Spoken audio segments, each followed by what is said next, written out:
చెప్పండి. దేవా నీ కను దృష్టి ఇక నుంచి నా మీదే ఉంచు. అయా నీ శక్తిని నా ద్వారా ఈ లోకానికి కనపరచండి. నీకు ఇష్టడిగా నేను జీవిస్తానయ్యా. దేవా చెప్పండి, మళ్ళీ చెప్పండి. అయ్యా నీ కను దృష్టి ఇక నుంచి నా మీదే ఉంచండి. నన్నే వాడుకోండి.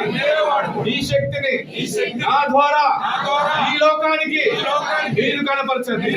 నీకు ఇష్టడుగా ఆత్మానుసారుడుగా అయ్యా నీకు ఇష్టమైన జీవితాన్ని నేను జీవిస్తానయ్యా. ఏ విషయంలో తప్పిపోయానో, ఏ విషయంలో నీ మాట వినలేదు అయ్యా నేను వింటానయ్యా. నాకు విస్తారమైన దీవెన కావాలి. ఆ బిడ్డలు బాగుపడాలి, ఆ భార్య బాగుపడాలి, ఆ భర్త బాగుపడాలి, నా కుటుంబం బాగుపడాలి, నా సంఘం బాగుపడాలి, ఆ దైవజనులు బాగుపడాలి, ఆ సమాజం బాగుపడాలి. ఈ శక్తిని నా ద్వారా విడుదల చేయను ఆయన యేసు నామములో అడుగుతున్నామయ్యా. నీ కటాక్షణం అందరి మధ్య కనబడుతున్నందుకు వందనాలయ్యా.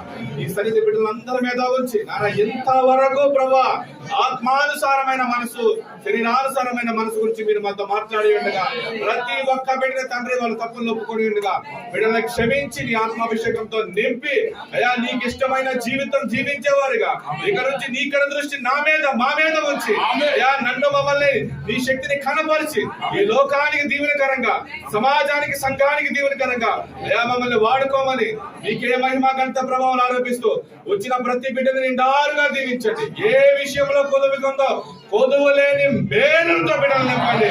యేసు జీవితాన్ని మార్చిన దేవా, దావీదు జీవితాన్ని మార్చిన దేవా, ఈ రోజు మా జీవితాన్ని మా సీజన్స్ మారిపోవాలి. ఈ రాత్రే ప్రభా అద్భుతాలు జరుగును గాక, సహాయకులు లేచుదురు గాక, యేసు నామములో నీ కటాక్షం మా మీదకి వచ్చును గాక, కోట్ల మందికి దీవెనకరంగా మారును గాక. నీ కడ దృష్టి మా మీదే ఉంచండి, నా మీదే ఉంచండి. మమ్మల్ని వాడుకోండి. ఈ శక్తిని మా ద్వారా కనపరచండి. చూచిన ప్రతి బిడ్డ యెహోవా చేత ఆశీర్వదించబడిన వాడా కలుగును గాక. అయ్యా నీ దృష్టి నీ మాట వినే ప్రతి ఒక్కరి మీద ఉంటుందన్నావు అయ్యా. ఇక్కడ నుంచి నీ మాట మేము వింటుండగా, ఆత్మానుసారంగా జీవిస్తుండగా నీ శక్తిని మా ద్వారా కనపరిచి అనేక మందికి దీవెనకరంగా నన్ను మమ్మల్ని మార్చమని మీకే మహిమ, మీకే ఘనత, మీకే ప్రభావం ఆరోపిస్తూ యేసు నామములో ఈ ప్రార్థన వెనుక ప్రార్థించి పొందుకొని ఉన్నాం మా తండ్రి. ఆమేన్, ఆమేన్.